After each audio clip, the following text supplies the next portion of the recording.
지난 시간에 룻기서의 중요한 그 주제가 헤세드라고 그랬죠, 그죠? 키워드 룻기서를 이해하는 데 있어서 이제 중요한 말이 헤세드다. 그렇게 말씀드렸고, 또 룻기서에서 볼 수 있는 것이 헤세드의 순환 관계. 그러니까 인간 상호 간에 이 헤세드를 주고받고, 그렇죠? 그래서 그 헤세드가 점점 확대되고 풍성해지는 그런 결과에 이르게 된다, 그렇게 말씀드렸습니다. 나오미와 그 며느리 사이에, 룻 사이에 나누어지는 그 헤세드는 또 보아스와 룻의 관계로 이어지게 되고 그렇게 되죠. 그리고 그것이 마침내 이제 다윗의 등장을 통한 이스라엘 민족의 회복으로, 이스라엘 민족 전체가 하나님의 크신 헤세드를 경험하고 누리고 그 안에서 회복되어지고 복을 받는 그런 것으로 발전해 간다 그랬습니다. 그래서 룻기서는 그런 것을 보여주고 있기 때문에 룻기서를 이해할 때 이제 헤세드의 순환 관계라는 관점 속에서 이제 잘 생각해 봐야 된다 하는 것이죠. 자, 또 룻기서에 보면은 여러 가지 정말 짧은 책인데도 너무 은혜롭고 소중하고 귀한 진리의 보화가 룻기서에 많이 담겨 있습니다. 여러분들 126페이지에 보면은 이 룻기서가 이제 룻이 시어머니와 함께 이제 베들레헴으로 돌아와서 결국은 이제 그 살아가기 위해서는 일을 해야 되지 않습니까? 그렇죠? 그 일을 하는 가운데 이제 우연히 앞으로 자기 남편이 되고 또 기업 물을 자가 될 사람인 보아스의 밭에서 이삭을 줍게 되는, 이삭 줍기 하는 그런 일이 이제 기록이 되고 있는데요. 여기 126페이지에 이제 제일 밑에 그 패러그래프에 가서 보시면 2장 3절에 나오는 말이죠. 2장 3절에 룻이 베는 자를 따라 밭에서 이삭을 줍는데 우연히 엘리멜렉의 친족 보아스에게 속한 밭에 이르렀더라. 이렇게 이제 번역이 되어 있어요. 근데 거기에 제가 이제 히브리어 원문을 옮겨 놨는데요. 이게 이제 그 히브리어 프린트를 하는 가운데서 순서가 좀 바뀌어 버렸습니다. 여기에 그 바이케르 미크레하, 그렇죠? 바이케르 미크레하, 이 말이 사실은 제일 앞에 가야 됩니다. 제일 앞에 가야 되고 그렇게 따라와야 되는데 조금 순서가 이제 바뀌었습니다.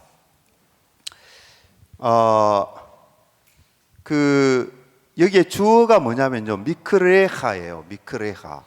미크레하의 뜻이 뭐냐면 그녀의 찬스입니다. 그녀의 우연, 그죠? 미크라가 이제 찬스란 말인데 그녀의 우연이 주어예요. 그래서 그녀의 우연이 무엇을 만나느냐? 보아스의 밭을 만났다, 이렇게 되어 있습니다. 그러니까 그 말이 굉장히 독특한 말이죠, 그죠? 그녀의 우연이 보아스의 밭을 만났다, 이렇게 이제 룻기서 저자는 룻이 보아스의 밭에 이르러서 이삭 줍게 한 일을 그렇게 묘사하고 있다는 것이죠. 그래서 이것은 뭘 강조해 주는가 하면 여러분들이 아시다시피 이제 하나님의 섭리, 말 그대로 우연이 아니라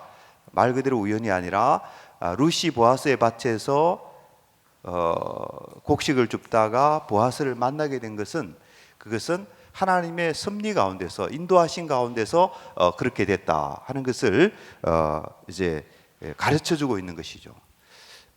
이것이 이제 우리 그 성경이 가르치는 신앙의 내용 중에 아주 중요한 내용 중에 하나죠. 섭리 신앙. 하나님께서 인도하신다라고 하는 거죠. 그래서 인간이 보기에 가장 우연하게 일어나는 일처럼 보이지만 그것이 어떻게 되는 것입니까? 하나님의 인도하신 가운데서, 하나님이 주관하시는 가운데서 모든 일이 일어나고 있다 하는 그 사실을 우리에게 가르쳐 주고 있고요. 이것은 우리들이 이제 늘 가지고 있는 그런 어떤 중요한 신앙의 내용 중에 하나이죠. 섭리 신앙. 이제 그것을 루키스가 우리에게 가르쳐 주고 있고요. 그런데 이제 이렇게 해서 룻과 보아스가 만나게 되는데 보아스가 룻에게 매우 특별한 배려를 해주고 있는 것을 볼 수가 있습니다. 이 장에 보면은 그 자기 밭에서 이삭을 주우라고 그렇게 말하고 있고, 그 다음에 룻의 신변, 그 젊은 여인이니까 이제 위험할 수도 있잖아요, 그렇죠? 그래서 보아스가 특별히 이 룻의 신변의 안전까지도 이제 배려해주고 있는 모습이 나타나고 있고요. 그 다음에 이삭을 보다 쉽게 주울 수 있도록, 그죠? 그렇게 또 편의를 봐주는 그런 일을 하고 있는 것을 보게 돼요. 그러니까 룻은 우연히 보아스의 밭에 이르게 됐는데 그 보아스의 밭에서 룻이 이런 일을 경험하는 것이죠. 뭡니까? 헤세드를 경험하고 있는 거예요. 자기가 이제 시어머니에게 그렇게 헤세드를 베푸는 그런 하나님의 마음을 가지고 룻이 살았는데 우연히 보아스의 밭에 왔는데 그 보아스의 밭에서 룻이 이런 어떤 놀라운 또 경험을 하게 되는 것이죠. 근데 여러분들 성경을 가만히 읽어보면은 룻이 그런 어떤 헤세드를 경험하게 되는데 그것이 이유가 있어요. 우연히 그곳에 왔는 것은 이유가 없어 보이죠. 하나님이 이유죠. 하나님의 인도하심이 이유입니다. 그런데 보아스의 밭에서 그런 헤세드를 경험하는 것을 가만히 보면은 그게 이유가 있는 거예요. 2장 11절에 보면 이런 말씀이 나옵니다. 이제 보아스가 룻에게 하는 말이죠. 보아스가 그에게 대답하여 가로되 내 남편이 죽은 후로 내가 시모에게 행한 모든 것과 내 부모와 고국을 떠나 전에 알지 못하던 백성에게로 온 일이 내게 분명히 들렸느니라. 이렇게 돼 있어요. 그렇죠? 보아스가 다 알고 있었다는 얘기입니다. 그죠?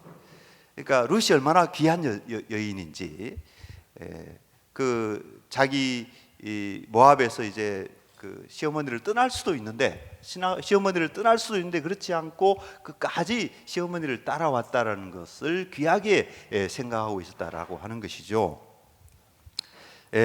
그리고 이제 모압을 떠나서 이스라엘 땅까지 왔던 전에 알지 못하던 백성에게 온 일, 이런 것을 이제 어떻다는 것입니까? 보아스가 그것을 알고 있었고 그것을 보아스가 아주 귀하게 생각하고 있었다는 것입니다. 여러분들, 이것이 바로 룻이 헤세드를 경험하게 된 그 배경 속에 있는 거예요. 배경 속에 있는 거죠. 이제 그런 점들을 우리가 이제 곰곰이 깊이 좀 생각해 볼 필요가 있습니다. 아까 제가 우연이라고 하는 것이 하나님의 섭리를 보여준다 그렇게 이야기했는데요. 여기에서 이제 이 2장에 넘어오면은 섭리가 뭔가를 또 다른 차원에서 생각이 됩니다. 그러니까 섭리는 뭐냐면 자칫 오해되기 쉬운 것이 뭐냐면 요행처럼 오해될 수가 있어요. 요행, 그죠? 그러니까 내가 아무렇게 살아도 내가 어떻게 하든지 상관없이 그냥 어느 날 우연히 요행스럽게 나에게 좋은 일이 일어나서 나에게 행복한 결과가 오지 않을까. 은연중에 이 섭리를 그런 식으로 생각할 수가 있는 거죠. 하나님이 주관하신다, 하나님이 다 하시니 내가 어떻게 살아도 결국은 하나님께서 나에게 좋은 일을 주실 수 있지 않을까. 이렇게 이제 우리가 섭리에 대해서 막연하게 이해하고 또 그럴 수가 있는 것이죠. 그렇죠? 근데 루키스가 가르쳐 주는 내용을 보면은 사실은 섭리의 또 다른 면을 우리에게 보여주는 거예요. 섭리는 결코 요행이 아니다. 그렇죠? 그러니까 루키에게 그런 아름다운 삶이 없었다라고 한다면, 루키스가 정말 하나님의 성품을 닮아서 하나님의 헤세드 하신 분이잖아요, 그죠? 하나님이 너무 좋으신 분인데 그런 롯이 하나님의 그 헤세드한 성품을 본받아서 그가 그런 삶을 살지 않았다라고 한다면 이렇게 보아스의 밭에서 또 다른 헤세드를 경험할 수 있었을까? 그 질문을 우리가 하게 되는 것이죠. 그래서 제가 헤세드의 순환관계다 이런 말씀도 여러분들에게 드렸습니다만은 결국은 우리가 이렇게 하나님 앞에서 살아가는 그런 삶의 모습이 있을 때 그것이 또 계기가 되고 그것이 원인이 되어져서 하나님의 섭리하신 가운데서 우리가 하나님의 은혜를 잊게 되는 이런 결과가 주어지게 된다. 이런 것을 우리가 생각을 하게 되는 것이죠. 그렇죠? 이것은 우리 삶에 있어서도 굉장히 중요한 교훈이 된다고 봅니다. 그렇죠? 그래서 우리가 모든 일에 있어서 정말 주님과 동행하고 또 하나님의 사람으로서 하나님을 닮아서, 그렇죠? 우리 하나님의 자녀이니까, 하나님의 백성이니까 그 하나님을 닮아서 우리가 매일의 삶을 우리가 성실하게 살아갈 때 그것이 하나님의 섭리하신 가운데서 하나님의 놀라운 축복을 받는 그런 어떤 결과로 이어지게 되는 것이구나. 이것을 또 이 룻기서를 통해서 우리가 배우게 되는 그런 내용이다라는 것이죠. 자, 그런 내용을 이제 여러분들 생각하셔야 되고요. 그 다음에 이제 룻이 보아스가 룻에게 이런 그 축복의 말을 빌어주고 있는데요. 여러분들 127페이지 이제 두 번째 패러그래프에 나오는데 2장 12절에 보면은 보아스가 룻에게 이런 축복을 빌어주고 있어요.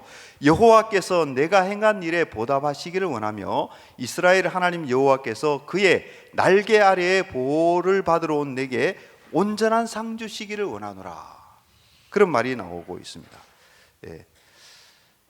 여기에 이제 여호와께서 그의 날개 아래에 보호를 받으러 온 이런 어떤 독특한, 그렇죠? 그 구약 이스라엘 사람들에게는 익숙한 그런 어떤 문화를 나타내는 것 같은데요. 어쨌든 여기 날개 아래 보호를 받는다라는 그런 독특한 표현이 여기에 나타나고 있어요. 그런데 이 표현은 사실은 에스겔서 16장 8절에도 나타나는 그 유사한 표현이 나타나고 있어요. 16장 8절에 보면은 내가 내 곁으로 지나며 보니 내 때가 사랑을 할 만한 때라. 여기 이제 하나님께서 이스라엘 백성들을 향해 하시는 말씀이에요. 그죠? 내 옷으로 너를 덮어 벌거벗은 것을 가리고 내게 맹세하고 언약하여 너를 내게 속하게 하였느니라. 나 주 여호와의 말이니라. 이렇게 나와 있어요.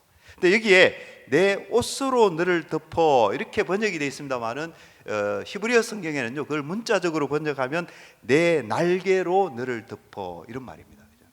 그렇죠? 그러니까 이제 날개로 덮는다라는 말이 거기에서도 나타나고 있는 것이죠. 근데 이 구절을 보면은 이 말이 사실은 결혼 관계를 나타내는 것이구나. 이것을 우리가 짐작할 수가 있습니다. 왜냐하면 내게 맹세하고 언약하여 너를 내게 속하게 하였느니라 이런 표현들이 사실은 그 어떤 결혼 관계를 나타내는 그런 말이죠. 그렇죠? 그 하나님과 이스라엘의 관계를 결혼 이미지를 사용하여서 그렇게 이제 말하고 있는 것이죠. 그리고 또 이것은 이제 하나님과 이스라엘 사이에 하나님과 이스라엘이 언약의 관계 속으로 들어가는 것, 친밀한 사랑과 헌신의 그런 관계 속으로 들어가는 것, 그것을 이제 또 성경은 결혼 이미지로서 많이 이야기하고 있잖아요, 그렇죠?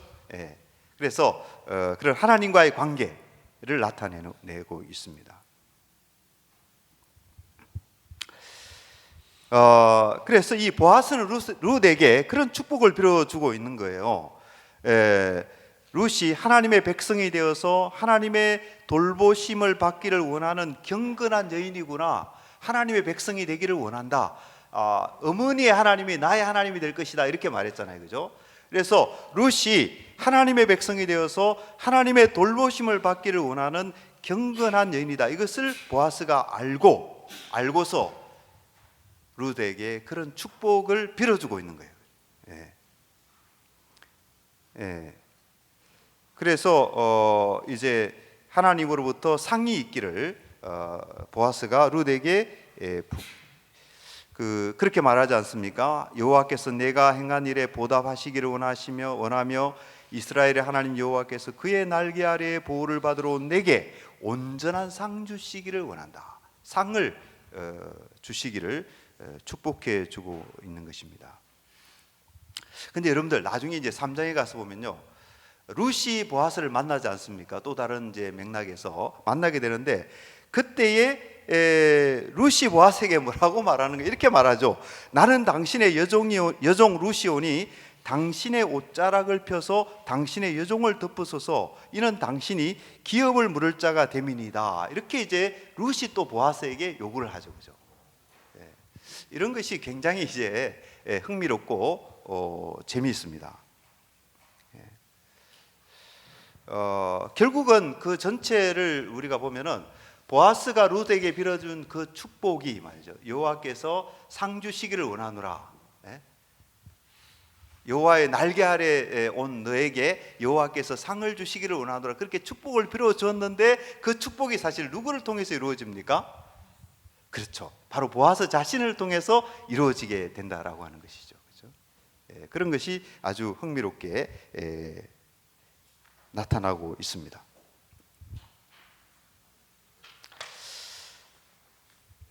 자, 그 다음에 이제 우리가 시간 관계상 뭐 자세하게 다 살펴볼 수는 없으니까요.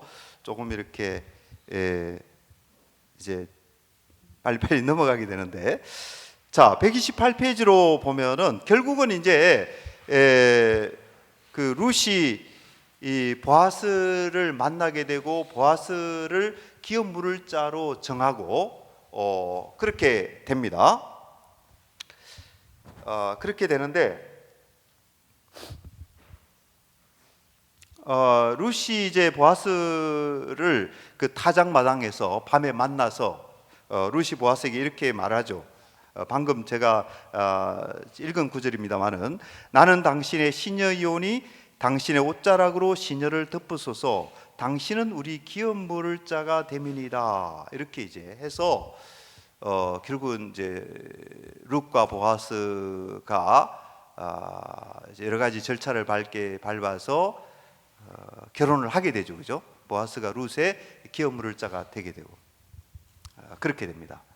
근데 여기서 이제 우리가 기억해야 될 것이 뭐냐면, 이 룻기서에서는 이 기업 물을 자가 굉장히 중요한 그런 어떤 요소인 거죠, 그죠? 굉장히 중요한 어떤 의미를 갖는 일로 소개되고 있습니다.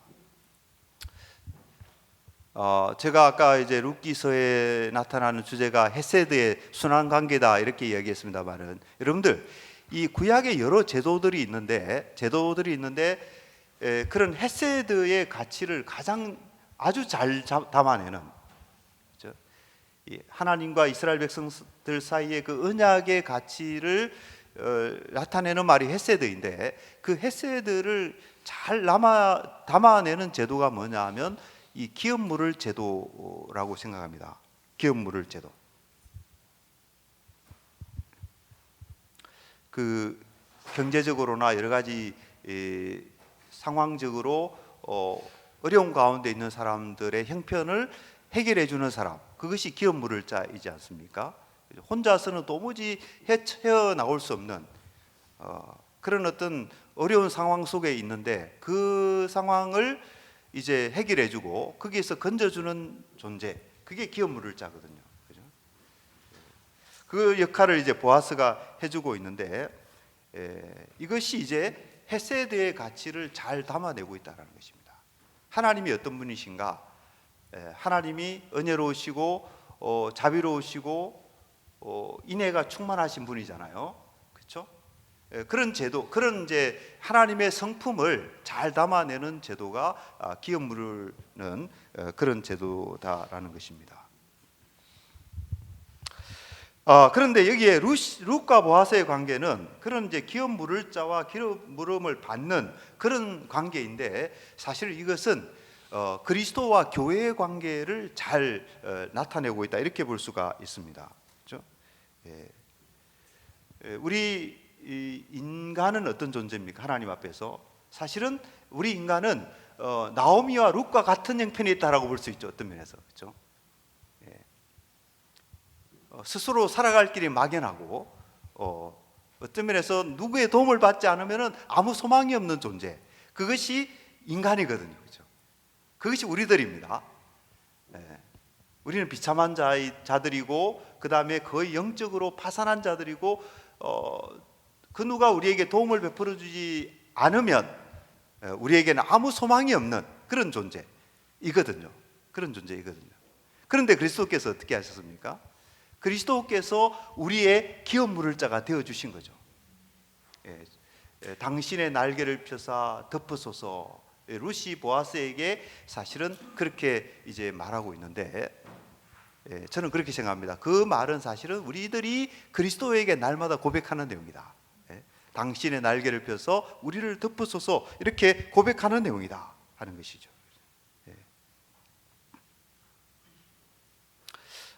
그래서 이 룻과 보아스의 관계, 기업 물을 자와 기업 물음을 받는 이 관계는 그리스도와 교회의 관계를 잘 나타내주는 그런 어떤 모습이다, 이렇게 볼 수가 있습니다. 그렇죠? 우리는 영적으로 파산한 자이고 우리는 아무 소망이 없는 자인데, 그리스도께서 대신 우리를 위해서 구속의 은혜를 베풀어 주심으로 말미암아서 우리가 구원함을 얻게 되고 우리가 은혜를 입게 되는 것이죠. 그렇죠? 그런 이제, 그리고 그와 같은 성격에 있는 것이 뭐냐면은 이삭 줍는 그런 제도도 역시 이제 이 헤세드, 그렇죠? 이 하나님의 성품을 잘 나타내고 있는 그런 것이라고 할 수 있어요. 여러분들 레위기 19장 9절로 10절에 보면은 이런 말씀이 나옵니다. 너희가 너희 땅에 곡식을 거둘 때에 너는 반 모퉁이까지 다 거두지 말고 내 떨어진 이삭도 죽게 말며 내 포도원의 열매를 다 따지 말며 내 포도원에 떨어진 열매도 줍지 말고 가난한 사람과 거류민을 위하여 버려두라. 나는 너희의 하나님 여호와니라. 그런 말씀이 있잖아요. 그러니까 이게 이제 이삭 줍는 그런 어떤 일 속에, 일 배후에 있는 하나님의 말씀인 것이죠. 그렇죠? 그러니까 주스를 할 때에 다 거두가지 말라는 것입니다. 주스를 할 때 하나님의 백성들은 특별히 다 거두가지 말고 그것을 남겨두라는 것이에요. 이삭이 땅에 떨어지면 그것까지 하나도 남기지 않고 그걸 다 가져가라, 그렇게 하지 말고 그것을 남겨두어서 어떻게 하라는 것입니까? 고아들이 먹고 또 과부들이 먹고 가난한 사람들이 그것을 통해서 이렇게 유익을 볼 수 있도록 그런 어떤 하나님의 뜻이 그 속에 들어있는 거죠. 그렇게 보면은 여기 룻기서에 보면 이 이삭 줍기라는, 이삭 줍는 그런 모습이 나타나고 있는데, 그것과 이 기업 물으는 제도 사이에는 공통점이 있는 것입니다. 그죠? 다 하나님의 자비하심, 하나님의 사랑, 하나님의 긍휼, 이런 것을 이렇게 나타내는 그런 어떤 제도들인 것이죠. 그리고 그것이 이제 나중에 아까 말씀드렸듯이 그리스도를 통해서 우리가 경험하게 되는 하나님의 사랑과 은혜를 이제 은혜와 연결되는 그런 일이다라고 할 수가 있습니다.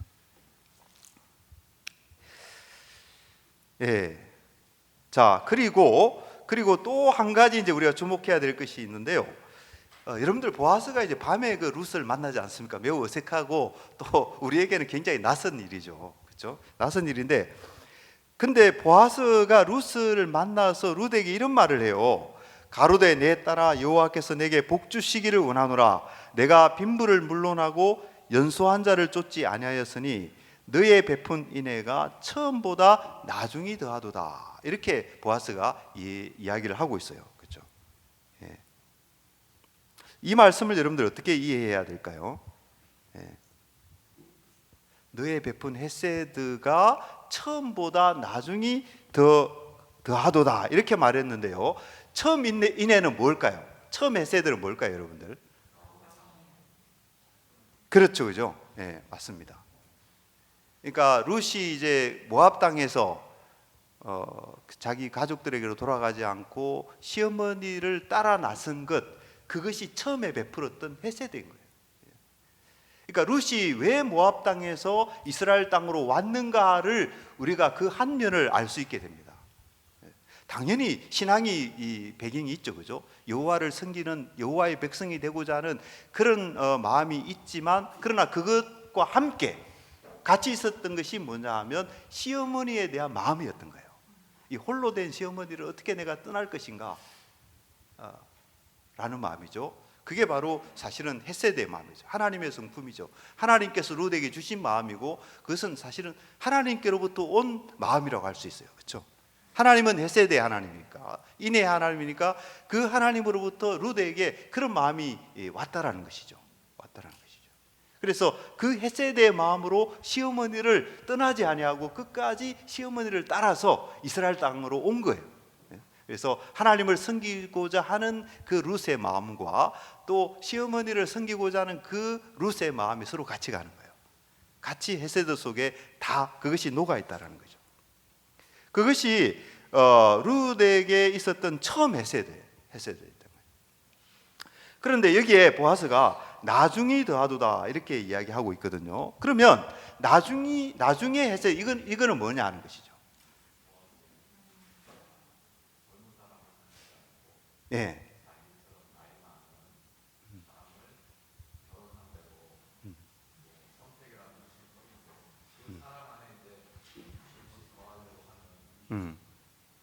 그렇죠. 그게 그런데 왜 헤세드가 될까요? 젊은 사람을 택하지 않고 나이 많은 보아스를 택했다. 그게 왜 헤세드가 될까요? 상식적으로. 그러면 그게 누구에게 헤세드가 되는 겁니까? 보아스에게 헤세드가 됩니까? 그렇게 보면 이상해지죠, 그죠? 맞습니다. 나오미에게 헤세드가 되는 거예요. 나오미가 주인공인 것이죠, 그렇죠? 예.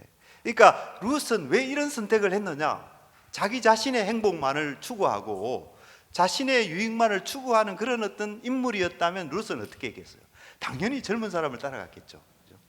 젊은 사람을 따라가고 어떻게 보면 장래와 미래가 보장되는 그런 길을 선택했겠지만, 그러나 룻은 그것보다도 뭡니까? 기업 물을 자 역할을 하는 인물을 통해서 엘리멜렉의 그 가문이 대를 이어갈 수 있게 되고, 또 시어머니가 그것을 통해서 이제 이렇게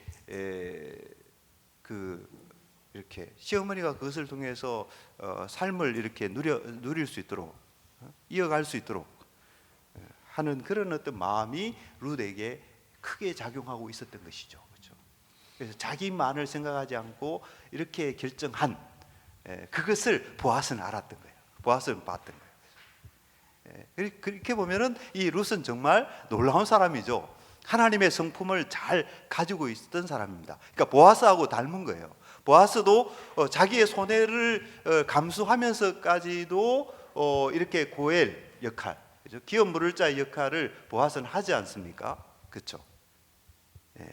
그런 사람이 이제 보아스인데, 이런 성격상 보면은 룻과 이 보아스의 그런 면이 아주 닮아 있고 같은 성격이다 이렇게 볼 수가 있는 것입니다. 그래서 어쨌든 이 룻은 그런 어떤 헤세드의 마음을 가지고 보아스와의 결혼을 이제 결심하고 그것을 실행에 옮겼던 그런 여인이었다라고 우리가 이야기해 되는 것입니다. 자, 이것이 결국은 어떻게 되죠? 이것이 이어져서 결국은 오벳이 태어나게 되고, 그 오벳을 통해서 다윗이 등장하게 됩니다. 다윗이 등장하게 돼요. 그리고 우리가 알듯이 다윗을 통해서 이스라엘 나라가 완전히 회복되어지게 되는, 사사 시대에 그 사람들이 왕이 없으므로 제각기 소견에 옳은 대로 행하였더라라고 하는 이 사사 시대의 혼란상이 있죠, 그죠? 그 혼란상이 극복되어지고 이제 이스라엘 나라가 회복되는 그 일이 다윗을 통해서 일어나게 되지 않습니까? 그렇죠? 그렇게 역사가 이어지고 발전해 가는데 그 속에 있는 하나님의 섭리, 하나님께서 그 역사를 주관해 가신다라고 하는 것을 우리가 깨닫게 되고, 그런 역사 속에서 이 나타나는 그런 어떤 사람들의 모습들, 또 그 속에서 이제 보게 되는 그런 어떤 헤세드의 모습들, 이런 것은 이제 우리에게 매우 중요하죠, 그죠? 우리에게 매우 중요합니다. 하나님의 백성들이 어떻게 살아야 되고 하나님께서 그 백성들에게 무엇을 원하는지, 이런 것을 우리에게 아주 잘 가르쳐 준다고 할 수가 있겠습니다.